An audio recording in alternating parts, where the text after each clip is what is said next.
কল্পনা আৰু বাস্তৱৰ আলম লৈয়ে সপোনৰ জন্ম। মানুহে সপোন দেখে, সপোনত কথা কয়, সপোনত হাঁহে, সপোনত কান্দেও। সি বাস্তৱৰে অসংলগ্ন পুনৰাভিনয়। আহক আজি পৃষ্ঠা নম্বৰ ৭৩ৰ কথাখিনি শুনো বা পঢ়ো। কিন্তু তাৰ আগতে please if you are new subscribe this my channel. তেতিয়াহ'লে আৰম্ভ কৰিছোঁ অসমৰ শ্যামল কলাত দিহিঙৰ পাৰৰ সেই সুন্দৰ দেশখনৰ কথা। মোৰ মনটো তেতিয়াহে কিছু ভাল লাগিছে, কিয়নো গৌৰীৰ যিটোহে খং আছিল এতিয়া সম্পূৰ্ণ স্বাভাৱিক অৱস্থালৈ ঘূৰি আহিছে। তেতিয়ালৈকে গৌৰীৰ মুখখন স্বাভাৱিক অৱস্থাত দেখিবলৈ কেনে হয় দেখা নাছিলোঁ, এতিয়া কিন্তু দেখিলোঁ। গৌৰীৰ ৰূপ আছে নে নাই সেই প্ৰশ্ন অবান্তৰ। প্ৰশ্ন হ'বও পাৰে গৌৰীতকৈ ৰূপৱতী আছে নে নাই।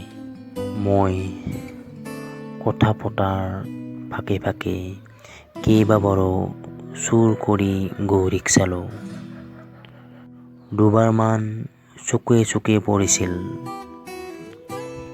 উচিত অনুচিত একো ভবা নাছিলোঁ, লাজো লগা নাছিল। কিন্তু লাজ লাগিল তেতিয়াহে যেতিয়া উমাই দেখিছিল অশোকৰ কিবা কথাত মোৰ অস্তিত্ব পাহৰি গৌৰীয়ে মুক্ত কণ্ঠে হাঁহি উঠিছিল আৰু মই মুক্ত হৈ তাইলৈ চাই আছিলোঁ। সেই দৃশ্য উমাই দেখিছিল। যা হওক, আমাক বহিবলৈ কৈ উমাই যশোদাৰ ওচৰলৈ গ'ল।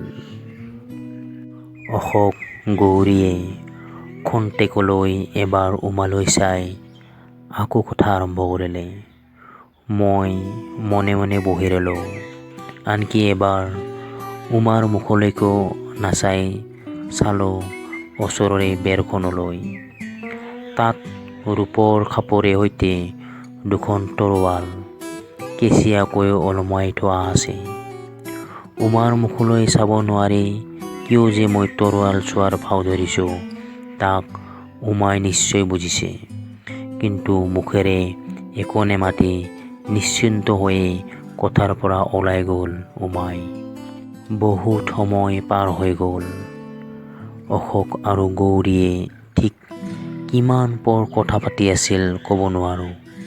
কিন্তু হঠাৎ সেইফালৰ পৰা একো শব্দ নোহোৱাত ঘূৰি চাই দেখোঁ সিহঁত বহি থকা ঠাইডোখৰ শূন্য। কেতিয়ানো হালেই উঠি গ'ল তৰ্কিবই নোৱাৰিলোঁ। তথাপি অনুমান হ'ল গৌৰীক যেন মুহূৰ্তলৈ দেখিলোঁ এদাঁতিয়ে থকা পৰ্দা এখনৰ আঁৰত। গৌৰীয়ে লুকাইছিল বাৰু, অশোকেও লুকাইছে নেকি?